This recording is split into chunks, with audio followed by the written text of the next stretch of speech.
करते हैं कि आप खैरियत से होंगे और हमारी दुआ है कि आप हमेशा खुश रहें, हंसते और मुस्कुराते रहें और इसी तरह में अपना प्यार दिखाते रहें। बिल्कुल जी, मेरा नाम मुअज्जम अली, मैं हूं तारिक में हूं। मैं मोहम्मद यूसुफ। तो आज हम जिस वीडियो पर रिएक्ट करने जा रहे हैं, वीडियो का टाइटल है धीरेंद्र शास्त्री इन आपकी अदालत। तो धीरेंद्र शास्त्री बहुत बड़ा नाम है जी हिंदुस्तान में भी। तो ये इनका नॉलेज बहुत ज़्यादा है, बहुत सारी ऐसी चीज़ें जो हम लोगों के जेहन में नहीं होती और ये जान जाते हैं, इनको पहले पता चल जाता है। तो बहुत सारे डाउट है हमारे भी मन में कि ये सब कैसे करते हैं। तो ये आपकी अदालत की वीडियो है, तो ये वीडियो देखते हैं और अपना रिव्यू एंड पर देंगे। कौन करते हैं? 3, 2, 1 वीडियो स्टार्ट।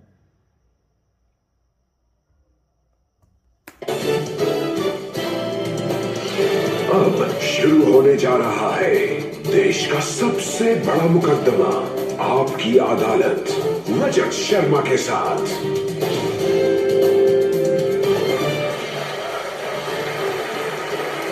नमस्कार, आपकी अदालत में आपका बहुत बहुत स्वागत है।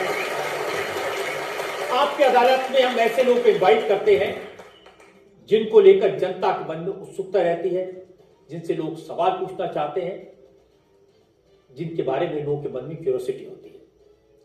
पिछले दिनों मैं जहां भी गया, लोगों ने मुझे एक शख्स के बारे में कहा, आप इन्हें आपकी अदालत में बुलाइए, और मैं भी सोचने के लिए मजबूर हो गया, ये कौन है जिसके बारे में हर पब्लिक फंक्शन में लोग मुझे कहते हैं, जिसके बारे में लोग मैसेज भेजते हैं, दर्शकों की बार बार मांग आती है।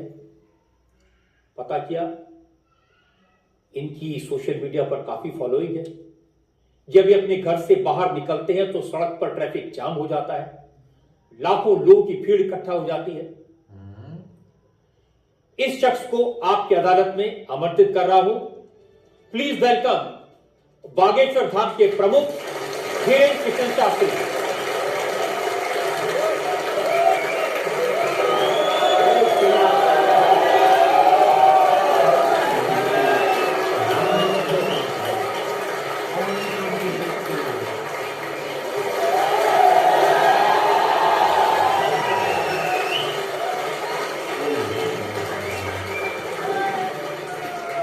और धीरेंद्र कृष्ण शास्त्री पर मुकदमे में आज हमारे जज हैं वरिष्ठ पत्रकार विनोद अग्निहोत्री।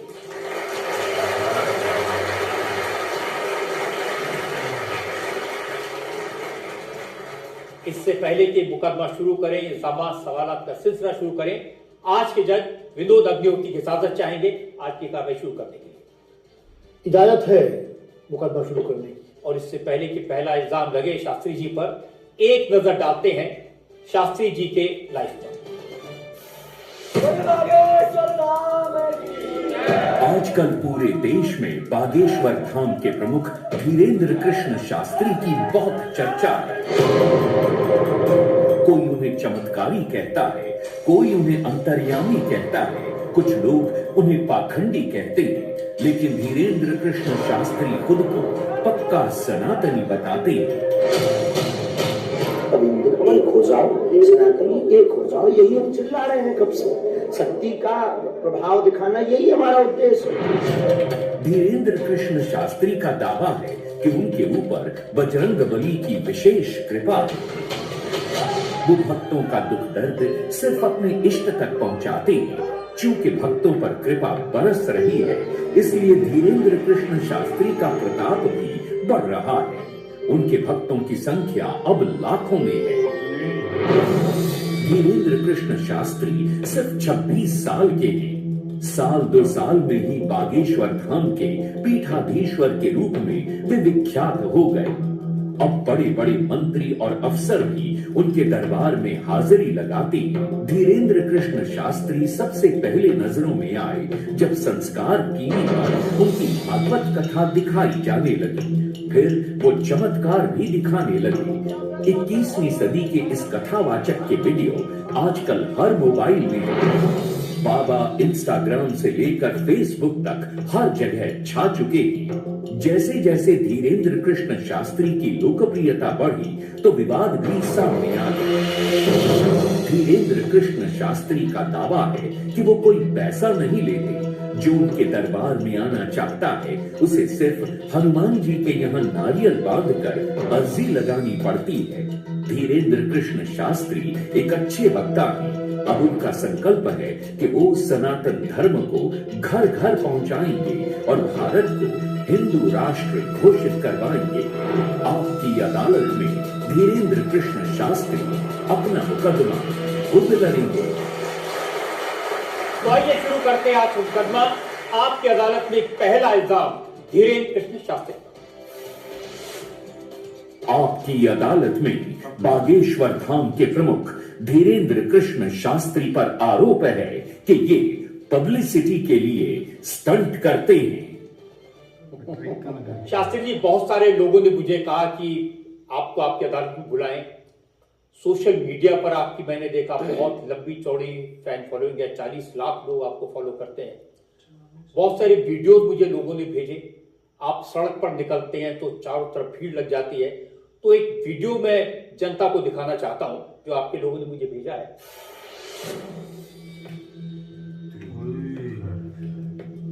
इतना तो इमरान खान की जलसे में लोग नहीं आते भाई।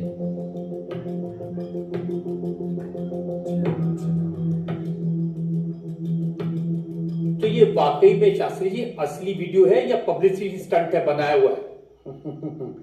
लोगों की अपनी अपनी भावनाएं होती है, अपनी दृष्टि से देखने की। ये वास्तविकता एक जगह की नहीं है। जहां जहां बागेश्वर बालाजी का दरबार लगता, जहां जहां बागेश्वर बालाजी की कृपा से दास कथा करने जाता, ये तो कम है, कैमरे में कम आया है, और ज्यादा है।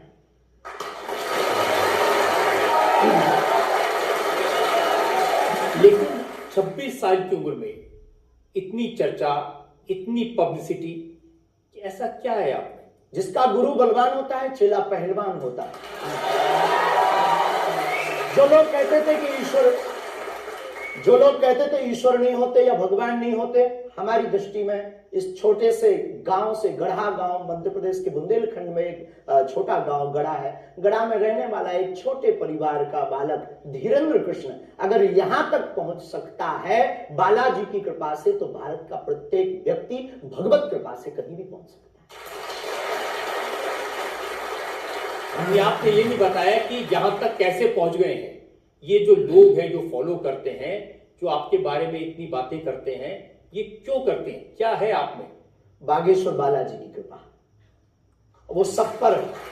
लेकिन आप अगर कहेंगे, क्योंकि आपसे जीतना तो बड़ा मुश्किल है, तो हम पहले आपको साफ कर दें कि चूंकि आपका नाम तो रजत शर्मा जी है, लेकिन हम आपको दयालु नाम से, क्योंकि हमारी भारतीय परंपरा में बड़ों का नाम नहीं लेते, तो हम आपको दयालु कहकर संबोधित करेंगे, अगर बुरा ना लगे तो। आप कुछ भी करते। वैसे हम आपके यहाँ आज मेहमान हैं, तो ये हमारा अधिकार भी है।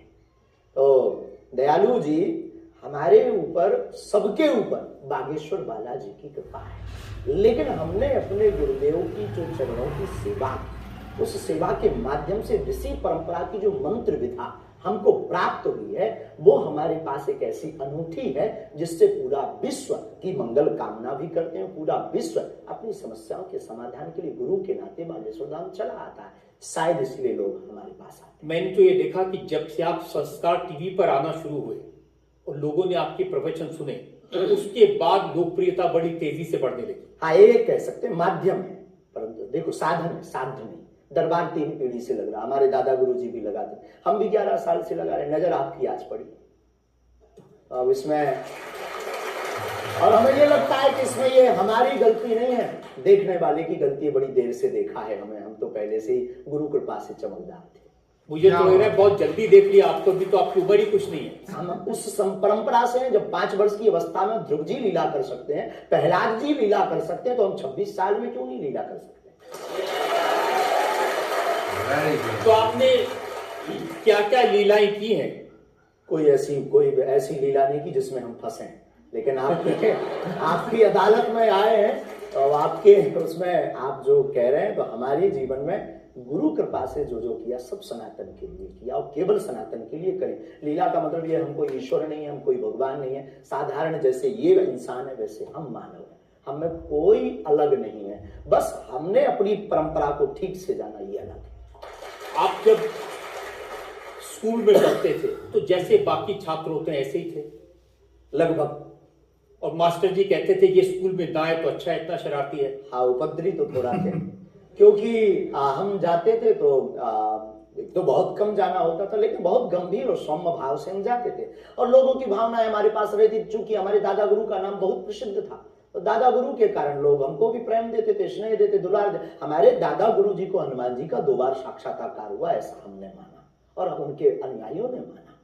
तो हम जब स्कूल में जाते थे तो बचपन से ही बड़ी कृपा थी, तो लोग बच्चे हमारे पास आते थे, सब क्लासें एक साथ हो जाती थी, 9वीं 10वीं 8वीं सब एक हो जाती थी, जिसमें हम बैठते थे। अच्छा महाराज जी बताइए हमारी कितनी परसेंटेज बन रही है।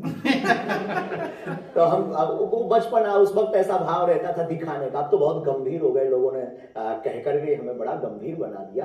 तो वो भाव रहता, अच्छा ठीक है तेरी प्यारे 56% बन रही और मेहनत कर 60 हो जाएगी। तो हनुमान जी बताते थे कितनी परसेंटेज। गुरु प्रेरणा हमसे कोई शक्ति बात नहीं करती, कोई सामने नहीं हमारे पास बैठती है, हमें तो अनुभव होता है, प्रेरणा होती है। जो ऋषि परंपरा में प्रेरणा है, जो हमारे भारत में अनेक महापुरुष, तो हमको प्रेरणा लगती है, ऐसा अनुभव होता है कि ऐसा होगा, जैसे हमें प्रेरणा लग जाती है कि ऐसा होगा, तो वो हम लिख देते हैं और इष्ट कृपा से और अपने इष्ट के प्रति आस्था से वो बात सत्य करती है। सच्चा बंदा है, हमारा जीवन बड़ा ढोंगी नहीं है। एक छोटी झोपड़ी रहती थी, वो भी झोपड़ी कच्ची झोपड़ी, उसमें पिताजी रहते थे, हमारी माँ, हमसे छोटी बहन और उससे छोटा भाई, 5 लोग उसमें रहते थे। उसी में भगवान को स्थान था। दादा गुरुजी निर्मोही अखाड़ा से साधु थे तो उन्हें परिवार से ज्यादा मतलब नहीं था। बड़ा अभाव में गुजरा हमारा जीवन, बहुत विचित्र स्थितियों में गुजरा, लेकिन अभाव ने प्रभाव की महिमा बताई और आज प्रभाव ने हमें अभाव की महिमा बताई। तो आप कह रहे हैं कि जब छात्र थे तो साधारण छात्र थे जैसे बाकी बच्चे होते हैं, वैसे आप घर परिवार वैसा था जैसे बाकी लोगों का होता है। कोई नहीं बात, कोई ऐसा, हम कोई ईश्वर नहीं है, हम संसार से कोई अलग से ब्रह्मा जी की फैक्ट्री से सेट नहीं हुए। हम जैसे दुनिया है वैसे हम हैं, बस गुरु परंपरा और हनुमान जी की कृपा क्या होती है, शायद हनुमान जी ने और गुरु ने हमको चुना ये ललकार कर बताने के लिए, हमें लगता है। इस देश में तो बहुत सारे लोग हैं जो हनुमान जी के भक्त हैं, करोड़ों लोग मंगलवार को शनिवार को मंदिरों में जाते हैं, व्रत रखते हैं, प्रसाद चढ़ाते हैं, तो हनुमान जी ने आपको क्यों पकड़ा? कुछ ज्यादा ही घनिष्ठता होगी हमारी, उनको ज्यादा मोहब्बत हम पर आई होगी, लेकिन इस करोड़ों लोगों में हनुमान जी के लाखों भक्त हैं। उन्होंने अपने लिए मांगा और हमने पूरी विश्व के लिए इसीलिए हमें लगता है कि हम में और बाकियों में अंतर। देखिए आपने क्या मांगा, इसके कुछ वीडियो मैंने देखे हैं। आप लोगों से कह रहे हैं कि आपके पास जितना चाहे दान दे दो, अपना मकान दे दो, फ्लैट दे दो, बंगला दे दो, घोड़ा दे दो, गाड़ी दे दो, सोना चांदी, बैंक, एफडी, मंगलसूत्र, अंगूठी, लुगाई लड़का छोड़ के सब मुझे दे दो। ये हमारा डिस्क्लेमर रहता है दरबार के पहले का। लोगों को जो भावनाएं रहती हैं कि गुरु परंपरा के लोग और साधु लोग दरबार इसलिए लगाते हैं, भगवान को इसलिए रखते हैं कि ये कमाई का जरिया बनाते हैं, और हमने अपने दरबार में बैनर लगा करके माइक पर ठोक करके बोलते हैं कि यहाँ किसी भी प्रकार का शुल्क, फीस, दक्षिणा नहीं लगता। पर अगर तुम शिष्य मानते हो अपने आप को और हम गुरु हैं, तो गुरु परंपरा के नाते अगर कुछ भी तुम दे दो, अगर आप भी इंडिया टीवी का ये हाउस हमारे नाम करें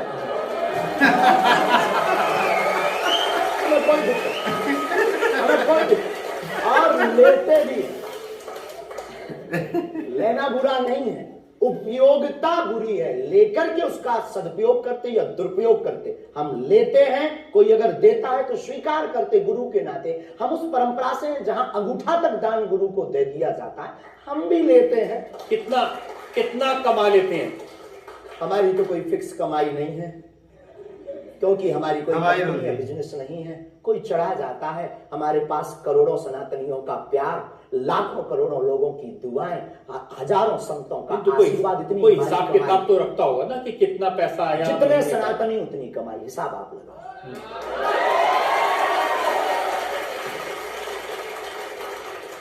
ज्यादा बातें इसलिए होती हैं कि आप जो स्टंट करते हैं पब्लिसिटी के लिए, आप ऐसी ऐसी बातें कह देते हैं। आप कहते हैं कि बिना वीजा के हनुमान जी रावण की लंका में घुस गए थे।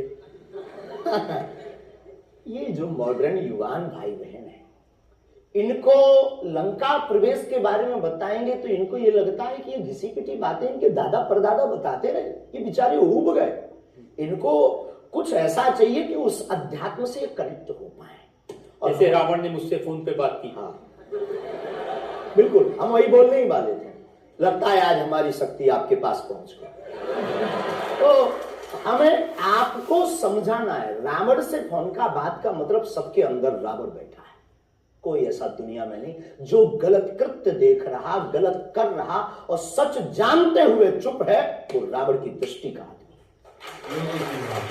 तो हनुमान जी लंका गए, इसको इन युवानों को कैसे जोड़े, इन्हें तो वीजा, पासपोर्ट, फॉरेनर ये शब्द पता है, तो इनसे कनेक्ट करने के लिए हमारा अध्यात्म इतना विशाल और इतना अथाह है कि उसमें कुछ भी आप डाल दो। आप सोच रहे हैं कि आपको अध्यात्म पता है, इनको नहीं पता।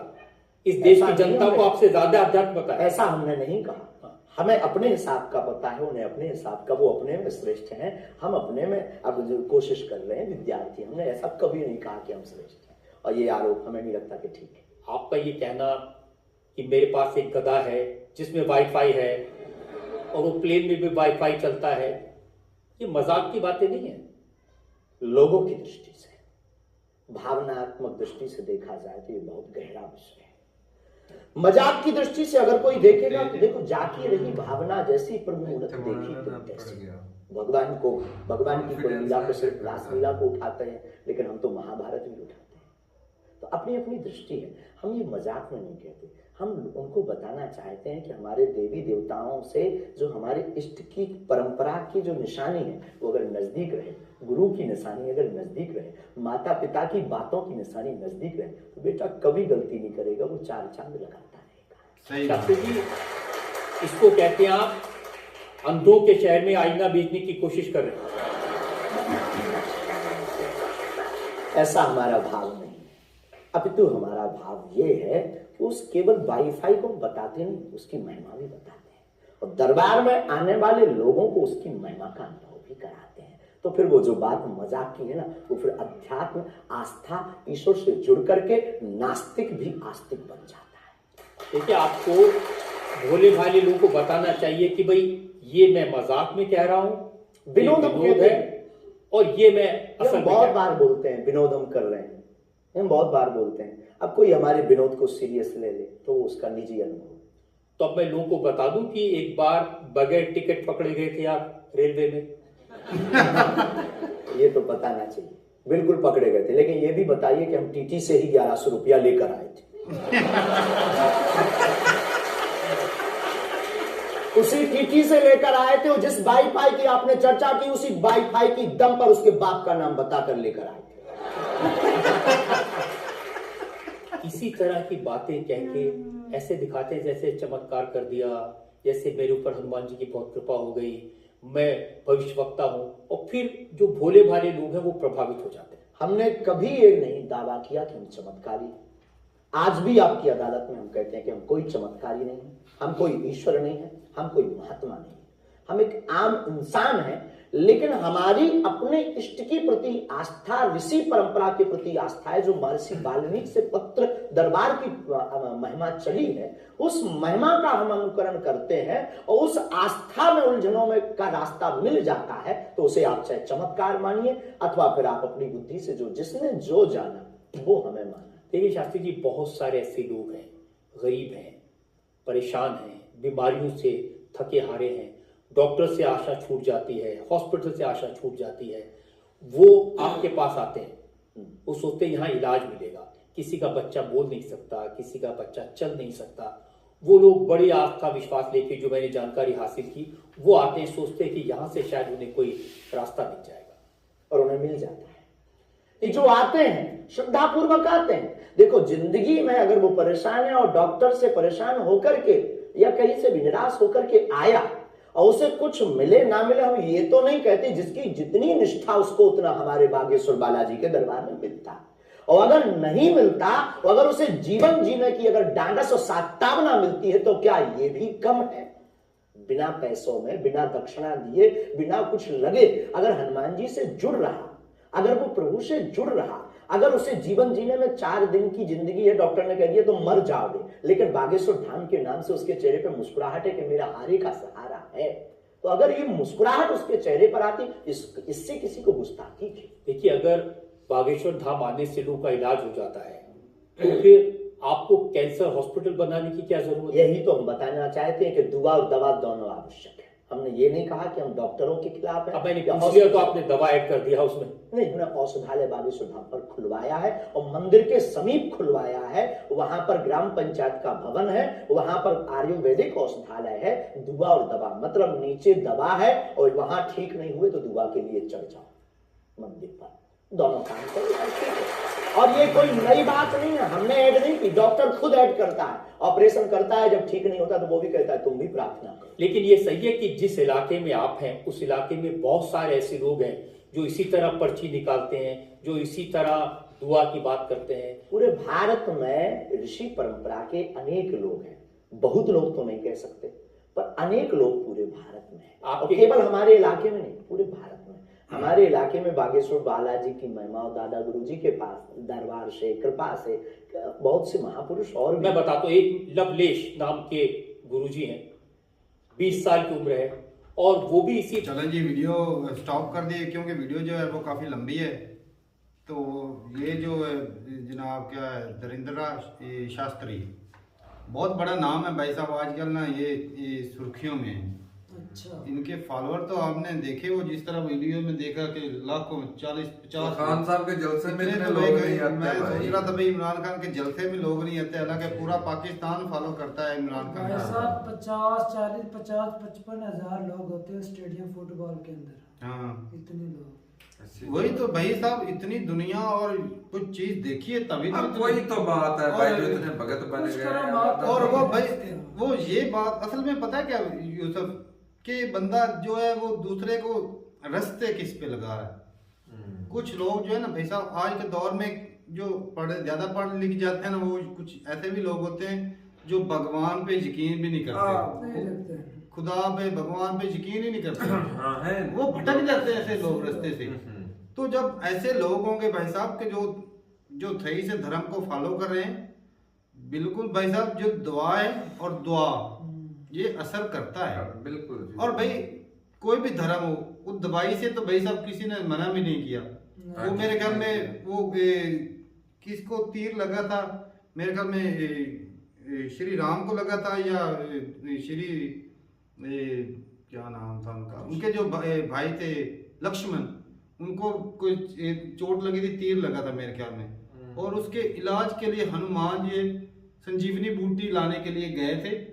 अच्छा, मतलब ये कि इलाज था तब ना, भी इलाज था, वो भी तो इलाज, हालांकि राम भगवान है, उनके भी या उनके जो भाई हैं उनके भी इलाज के लिए तो भाई दवाई की जरूरत पड़ रही है ना। वो एक तरीकाकार तो किया था तो उन्होंने। कोई भी धर्म है, बहुत सारी चीजें भाई साहब के धर्म जो है वो सिखाता है कि दुआ भी जरूरी है और दुआ भी जरूरी है। अगर ये सिर्फ भाई दुआओं साहब के ने ऊपर तो- काम चलना शुरू हो जाए तो ये हॉस्पिटल भी बंद, जिस तरह बोल रहे थे कि ये हाँ, हॉस्पिटल हाँ, बंद कर दें, बिल्कुल।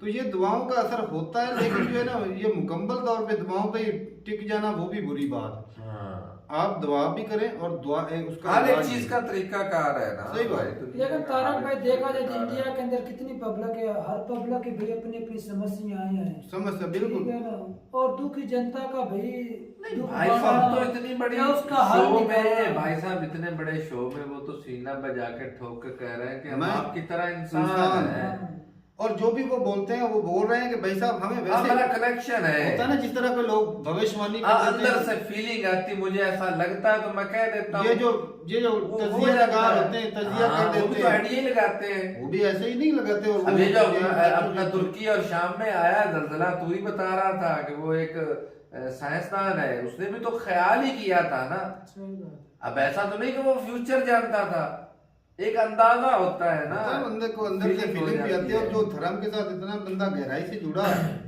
कुछ ना कुछ तो भाई बात है। जिस तरह इतने जो फॉलोअर हैं इंडिया में भी पढ़े लिखे लोग बहुत हैं। हाँ, चलो, ये एक पाकिस्तान होता तो भाई बात अलग थी। नहीं, पाकिस्तान में भी काफी ऐसे लोग हैं जो भाई साहब दम दरूद करते हैं, और मैंने कई बंदे देखे भी हैं, सही भी हो जाते हैं। होते हैं। या तो ऐसा हो कि नहीं, सही- नहीं यार हमारी जो पुराने भक्ति वाला वो जो मतलब के उसके अंदर है शिफा भाई। मैं उस तरफ नहीं जा रहा। मैं मतलब लोगों का होता है ना कि ये बखंडी है, ये नहीं कुछ ऐसा नहीं, मजाक करते हैं, या कि पब्लिक जो है वो अनपढ़ होती है, वो बगैर कुछ देखे अंधाधुंध ने फॉलो किए जा रहे होते हैं। मेरा कहने का मतलब है अगर पाकिस्तान होता तो फिर तो मान लेते, यहाँ तो पढ़े लिखे लोग हैं भाई और दिया है। और इतने बड़े जिस लेवल पर ये लोग प्रोटेक्ट करते हैं तो साफ ज़ाहिर है मीडिया की नजर तो ऐसे लोगों के ऊपर होती है। तो अगर ये गलतियां करते तो आज तक कोई ना कोई पकड़ी जाती कि ये देख ले ड्रामा, कोई ना कोई क्यों हजारों पकड़ी जाती है लोग। सोशल मीडिया का दौर भाई साहब, और जो लाखों करोड़ों की संख्या में इनके पास जो वो भक्त जाते हैं या जो भी इनके फॉलोअर जाते हैं, कईयों के पास तो कैमरे मोबाइल है भाई साहब, कोई भी अगर गलती करते तो पकड़े ना जाए उसकी। तो बाकी भाई हर बंदे की अपनी अपनी आस्था होती है, उसके जो है उसकी जो भावनाएं होती हैं। तो ये क्या काम कर रहे हैं जी, ये मैंने इनकी काफी वीडियोस देखी हैं। ये क्या करते हैं जी, ये बताते हैं तरीका कार बताते हैं, फलाने जी मंदिर में जाके ये काम करो, ये ऐसी पूजा करो, ऐसे तरीके कार बता रहे होते हैं। तो ये वो अपने धर्म को सही तरीके से पढ़ता है, जानता है, और उस हिसाब से वो अपने जो है ना दूसरे लोगों को सही तरीका कार बता रहे हैं, जिंदगी गुजारने का, उनकी समस्याओं का हल बताते हैं। तो ये ताकि उनकी जिंदगी के अंदर खुशहाली है। लेकिन फनी भी है भाई, फनी भी है जिस तरह वो बोल रहे थे कि हम किसी के ऊपर वो फिक्स रेट नहीं लगा देते, ये काम करवाना कितने पैसे दो, जो जिसके मन में भाई अपने हिसाब से अपनी हैसियत के हिसाब से कोई देता है तो वो मना नहीं करते, लेकिन गुरु दक्षिणा ले लेते हैं। अपना रजत शर्मा नाम है ना। हाँ रजत शर्मा भाई बहुत ही मुश्किल आरोप लगा रहे हैं, जो आरोप लगा रहे हैं, मैं देखे हैं वही लगा रहे हैं। कमाल है भाई साहब, उनके सवाल भी कमाल थे और जवाब भी कमाल। नहीं देखो ना ये आरोप के कितना कमा लेते हैं, कमा लेते सही। और उन्होंने तो मतलब कि बिजनेस बना डाला ना, उन्होंने तो नहीं कमाई, ऐसा बात यूसुफ नहीं कि कमाई नहीं, लोग इतने करोड़ों के साथ लाख, मैं कहता हूं अगर लाख बंदा एक रुपया दे तो 40 लाख तो एक दिन का आया ना। उन्होंने कहा ना भाई साहब, तो ये तो मैं कहता हूँ उस हिसाब से आप खुद मतलब कि उन्होंने हिसाब किताब के लिए कोई नहीं रखा हुआ है। कह रहा इनका होना है, पक्की बात है होना होगा हिसाब, लेकिन उन्होंने इतना ही बड़ा ये मेंशन बिल्कुल नहीं होगा, लेकिन हिसाब किताब के लिए इतना बड़ा लंबा चौड़ा हिसाब किताब है तो वैसा जरूर हिसाब किताब होगा तारक भाई। हो सकता है उसने कोई ऐसी अदारा चलाया जिसके अंदर और गरीबों के लिए पास में ही कह रहे थे ना कि वो नीचे कोई है बनाया हुआ मेडिसिन वाला शोभा उन्होंने बनाया होगा। लेकिन भाई साहब ये कि वो बोल रहे थे कि शुरुआत में बहन भाई भी थे छोटे, मतलब घर जो था वो नॉर्मल था, लेकिन अभी जो है वो दिख सकता है कि इतने बंदा जो कमाई कर रहा है तो वो साफ ज़ाहिर है उसका लाइफस्टाइल गाड़ी भी है बदल गया है, तो फर्क तो पड़ता है भाई। अगर कोई बंदा भटके हुए को सीधे रास्ते पे लगाता तो वो अच्छी बात है। और जिस तरह उनका ये पंच जो था ना मजेदार था कि अगर आप ये जो आपका ये शो वाला जो है ना आप भी करना चाहे मतलब तो मैं मना नहीं कर मैं ये भी पता है, ये तो इस्लाम में भी है ना कि कोई आपको अगर तोहफा देता है तो आप उसे मना नहीं कर सकते। तो सही बात है, कोई आपको दावत देता है तो आप उसे मना नहीं कर सकते। सही बात, क्योंकि इन चीजों से मोहब्बत बढ़ती है, बिल्कुल इन चीजों से मोहब्बत बढ़ती है। हॉस्पिटल की तरह फिक्स रेट है 20 मर्ज का, इतना आप हमसे चाहे। और हाँ कई बंदे सही ये भी है, कई बंदे भाई दुआ से सही हो जाते हैं, कई नहीं होते, कई होते हैं वो गिले करने वाले तो भाई मैं अपना ईमान यकीन होता है, वही ना पक्का यकीन रखता है उसको फर्क भी पड़ता है, ये तो कन्फर्म वही ना भाई। कई बंदे बोल रहे थे मैं उधर से गया था ठीक हो गया, कई बोल रहे थे भाई कोई फर्क नहीं पड़ा, तो ये भी मामले हो जाता है बाजू का ऐसा। तो ये था एक पार्ट था भाई साहब, अगले पार्ट भी बोलेंगे तो उस पर भी रिएक्ट हो जाएगा। नहीं भाई साहब की एक बात पता मुझे कौन सी अच्छी लगी कि लोगों ने ना खुद के लिए भगवान से मांगा। हाँ ये मैंने लोगों के लिए मांगा। सही बात है, तो जो इतने लोग जाते हैं फॉलोअर उनके लिए दुआ मांगते हैं। तो दुनिया में जितने भी धर्म है वो एक ना की भलाई के लिए एक ना जब 10वीं क्लास में थे मेरे ख्याल में एक स्टोरी थी कि एक बंदा था उसने ख्वाब देखा था अब्बू बिन अदम, तो वो उन्होंने ख्वाब देखा कि एक फरिश्ता जो है वो किसी को लिख रहा है कि जो अल्लाह से प्यार करते हैं ना उनके नाम लिख रहा था, एक फहरिस्त बना रहे थे, लिस्ट बना रहे थे, ख्वाब में देखा था उन्होंने। तो उन्होंने बोला कि मेरा भी नाम लिख लो कि मैं खुदा के बंदों से प्यार करता हूँ। तो अगले दिन जब वो फिर ख्वाब देखा तो वो ख्वाब में जी उनका नाम है टॉप पे, कि जो अल्लाह के बंदे से प्यार करता है वो अल्लाह उससे प्यार करता ज्यादा है। पसंद है। तो ये जिस तरह बता रहा था कि मैं अपने लिए नहीं लोगों के लिए मांगता हूँ, तो साफ ज़ाहिर है जो इंसानियत की भलाई के लिए काम कर रहा हो तो ऊपर वाला भाई साहब उस पर कर्म कर देता है। ऐसी बात है। तो ठीक है भाई, अपनी रात जरूर बताइए कमेंट सेक्शन में। मिलते नहीं वीडियो के साथ, तब तक के लिए इजाजत दें। अल्लाह हाफिज।